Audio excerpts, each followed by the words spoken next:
Hello, everyone, and welcome back to another episode of Bobble Pod. And in this episode, we're going to be talking about ChatGPT and its impact in business and marketing, what we can discover. A lot of you will be aware that a few episodes ago, I did my digital trends for 2023, and I said I was going to explore them in a lot more detail. So we're going to start with this episode where we're going to talk about AI, ChatGPT, and business and marketing. But before I begin, as always, if you're new and you're listening, don't forget to follow, like, and subscribe. If you're on YouTube, hello YouTube. Don't forget to like, follow, subscribe, and press the bell notification button so you can know when our weekly episodes come out. And the next two are going to be very interesting as well. So let's get straight into it. We've got ChatGPT. What is it? So let me just give everybody a little bit of a reminder because it is artificial intelligence, so AI as the acronym. And what you would notice in the last few years is that slowly AI has been integrated into most of the platforms and tools that you guys use. So if you think about how it's been integrated into different digital channels, it determines everything you see. So AI is an algorithm. AI is using algorithms or creating specific algorithms based on what you see on social media and what you see in terms of specific ads as well. So the impact that I will have when I turn on TikTok, or when Callum, you turn on TikTok, or Josh, when you turn on TikTok, will be different because the algorithm is tailoring it to each another. And all that comes from an AI bot in the background in terms of how it works. So it all determines what pops up on your screen. And AI has been used into platforms like Google, LinkedIn, specifically Google, because Google is becoming very, very, very more, as we call it, smart. There's more smart, well, not smart campaigns. We've got stuff like Performance Max, which is a very AI algorithm-driven campaign type. So AI is actually integrated into everything we do. Even in Teams, I get daily digests and weekly digests from Microsoft and on Outlook that says, oh, you sent this email, or you've had this communication which you've not got back to on Teams, or you said that you were going to send this report on this day, and that's coming up, and it picks up little elements of what you're doing within Outlook. So AI is used in all those ways and more, and just at, I'd say, a low level to help support and integrate everyday life. And you see that on your mobile device. Like as soon as I get into the car, my phone says it's going to take me 10 minutes to get to work. And that is from tracking and data and insights, but it knows what's going on, and it's going to get more and more advanced. So one of the biggest, most exciting developments, which is what this podcast is about, is ChatGPT. And that stands for Generative Pre-Trained Transformer. I'm never going to get that. It's going to take me a while to really get ChatGPT together. I'm not sure if that needs a rename. I don't know. I think it just doesn't play well off the tongue. You know, like Google, Meta, LinkedIn, TikTok. I feel like the company that owns it or it's launched by is OpenAI. I think that just sounds better. OpenAI sounds better than ChatGPT. GPT-3 is what they're calling the new version now. But OpenAI is a Silicon Valley giant. And since it launched in November, that's it, floodgates are open. And when I say the floodgates are open, there's no stopping AI and ChatGPT. I mean, even if you go on there, sometimes you get a waiting list and get notified when you can go in and use it. I've used it a few times. I'm very interested in terms of the insights and the elements that come out of it. The first feedback and the one piece of advice I'm going to give anyone who's using ChatGPT is make it conversational. Don't ask for things. Don't be blunt. Make it very conversational. Some of the research and some of the podcasts and the videos I've watched about people using the platform is a lot of the better results come out when you actually break down and have more of a conversation with the platform. Remember, it's not Google. You're not asking it questions. You're asking it to do things. And the more conversational you make that, the more interesting you make that as a conversation, the better response you're going to get because it's going to create those elements for you. So floodgates are open. You just need to have a look at it as a business, how you could look at the strengths and weaknesses in terms of how it's going to impact you as a business from a marketing perspective, the opportunities are unknown. And I say unknown because it's November 2022 when it was launched. It's February 2023 now. It's been 3-4 months. I mean, OpenAI has been around for a while and the platform's been developed for a long time. But in terms of public use, like when iPhone came out and all these other products that are game-changing, it's going to lead to better and other things. But in terms of what it does it mean from a marketing perspective first, because this is a marketing podcast, it means what we're seeing is that, and we're testing this ourselves, is we're seeing what does the platform come out with content in terms of like when we're trying to do more specific niche pieces of content and come up with unique niche pieces of, blogs and articles and new page content, we're testing the platform to see what it comes out with. So our clients range from anything from aesthetics, in terms of like, facial aesthetics, through to B2B and data analytics, and Power BI competitors, to, everyday furniture, to high-end furniture, to entertainment, in terms of clients like Stockwell Park. It varies and the content varies accordingly, and that's why we have to be agile and adaptive. So we're testing it not just for that, but also on the paid side of things. So that's how it's implemented in SEO, but from a paid side of things, in the sense that, well, we can give it examples of headlines we think are good, and it can come up with more headlines and descriptions. Now, you consider that you've got responsive search ads within Google, and we've already talked about this in previous podcasts, where you've got 15 headlines and 4 descriptions in one ad. Now, it's very, very time consuming, and obviously it's part of what we do in terms of like having time to go out, research, look at new headlines, look at previous headlines, new campaigns, working that around the keywords within the ad groups and the campaign structure. You've got to come up with 15 headlines and 4 descriptions just to make sure that you have ad strength that is good, not even excellent. And then there's other parameters you need to be ticking the boxes off from Google Ads perspective to get an excellent ad strength. So we're testing it in terms of that, but also in terms of social media headlines to see what it can do. The benefit of that is it means we can turn out and A/B test more headline descriptions, more different ads, which means less time is spent coming up with it and testing it, but letting the platform itself come up with ideas, and we can filter out which ones we think are good, filter out which ones we don't think are good. So if you're a content agency, then you would be someone who runs a content-only agency where all they do is work on words and elements, asked me for my opinion. And I'm going to keep them. I'm not going to say who they are. And I said, to put it bluntly, I said, you should be worried.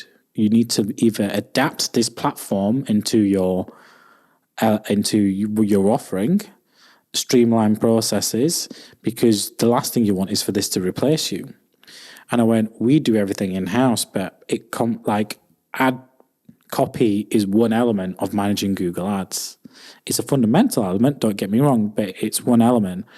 Blogs and articles writing is one element of SEO. You've got the outreach, you've got the link building, you've got the technical SEO, you've got so many other elements, and platforms you need to be experts on, like SEMrush, SE Ranking, Screaming Frog, RFs. It's not limited to just one element. So because they specifically focus in content writing specifically for blogs, new landing pages, I was like, you've got to show how you're using tools like this, but other tools to offer value. So when clients come to us compared to others, it's because we use tools like, big shout out to Lunio, which protects ad fraud, and we don't even charge our clients for that, so we prevent ad fraud for our clients. It's platforms like SpyFu, AdZoomer. We've created our own Bobble Insights platform. This all comes from insights, data, knowledge that we share, and we'll do it. And now ChatGPT will be another element of that marketing element, which will allow us to keep prices low instead of having to increase them over time, because we'll have that time element to it. So if anything, it'll provide us more efficiencies. It means we don't have to go to clients longer term and say, well, actually, depending on how the economic environment goes, we can do it. But it means we can offer more value to our clients. Instead of doing, for like our lower returners, ad copy changes, every 2 to 4 weeks, we can do it more frequently for them because it takes less time. But from a business perspective, and this is the most interesting one, I'll be surprised how many of you knew that actually Microsoft was an investor into OpenAI. It invested $1 billion back in 2019 into OpenAI, the company that owns ChatGPT, and is about to make a further £10 billion investment into OpenAI. And I was reading this on the Financial Times, if anyone knows where the source is. And it's going to be a defining deal for AI and tech in the business. And I was watching a clip of another podcast which actually mentioned that ChatGPT is going to be part of Office Microsoft 365. And straight away, I saved that video. I went onto Google. I was like, ooh, what does this mean? Is this true? And I read it, and then I came across the Financial Times article. I tell you, it pays to do research and actually watch content relevant to what you're doing. And it is true. ChatGPT will be linked in the coming future to Office Premium and Teams, which is a game changer. And what this means is when you're on Teams and you've got so many people on it, it'll automatically transcript the whole conversation of what you're doing. So there's a platform called Otter.ai out there that does that right now. It's really good. But this will allow it to do it for you. The benefit of that is that you could end up saying like, what did Manni say in X meeting last week? Or what did our client say? I could say to one of my clients, or what did Josh say, in our podcast planning meeting on the elements in terms of like elements. It'll come up there and you'll know who said what said what. So right now, from an agency perspective, we'll have at least minimum two people on a call, because one person who takes the lead on the account will take the lead. The other one will write notes and the other person will write notes in between, and we'll summarize everything. That is time used and lost in terms of resource. That writing those notes, we use stuff like Trello boards and stuff to keep notes and tasks or what we need to do for that client. But imagine it's already doing it for you, describing in detail who said what and what they said. And then from that, it'll show you anything that's due. So if we had a conversation with client said, okay, we'll pull off this date and send this report by X date, it'll pick it up and it'll put that into a to-do list for that specific person.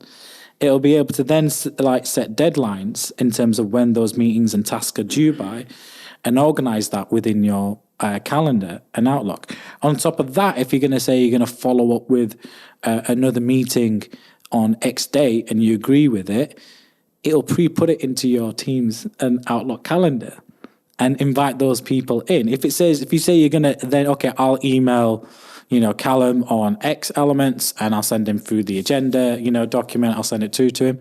It'll pre-create the draft template for you to send to Callum based on what it knows you need to send. And I'm all for this. I was nerding out when I was watching this video, and I have the video saved, and I'll get, for the benefit of people on YouTube, we'll add it on as a little clip on there, and I'll get Josh to do his amazing editing. But internationally as well, so let's just take it one step further. It means you can have people on a Teams call, or like someone in Brazil who speaks Portuguese. You can have someone in the UAE who speaks Arabic. You could have someone from Germany who speaks German, and then us in English, and then it will transcribe in real time what that person's saying from English to Portuguese, from Portuguese to German. So it's going to be game changing over the next 2-3 years. So this is why I'm doing an episode on it, and this is why the episode is called ChatGPT in Business and Marketing, because it's going to go hand in hand. And I've always said your business objectives got to align with your marketing objectives overall. But honestly, the possibilities are just unknown with what will come. And it's a game changer for someone like Microsoft, because they've got 75 million or something daily active users of like Teams, probably more than that. I mean, we're very Office 365 integrated, and we're not going to change from that because our clients are Office 365 integrated. It means when you set, most of our catch-ups with clients are through Teams. And although we've looked at stuff like Otter.ai to transcribe notes and make things more efficient, imagine it's all done for you. It means account management for our clients becomes a lot easier. It means nothing that's said is missed because you don't have to recall what happened. It means you don't have to record every important meeting as a video, then go back through the video to make sure you haven't missed anything. The time saving is going to be unreal. And that is what I love about AI. We talked about this with my guest, Alan Pilkington, in terms of, digital, once I said digital transformation, we talked about, automation. And this level of automation through AI is going to be game changing, from my perspective, because it means if we look at our basic return, it accounts between 12 to 15 hours of support a month minimum for our clients. And in that, we have to allocate time, not just to optimizing time within platform, whether it's Google or paid social or SEO, but account management, time to write up the reports, time to update, the data within those reports, time to write the notes after every call and meeting, to write up the agenda, to do follow-up meetings, to, get everything on the Trello board, and then summarize that. It will make the account management a lot easier, which means ultimately more time will go into managing the platforms and coming up with new ideas.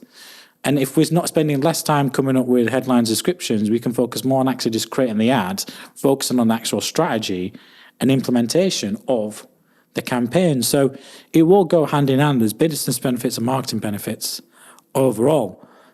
However, I do like the clip from Elon Musk about words of caution about AI. I think we got to make sure that we get AI.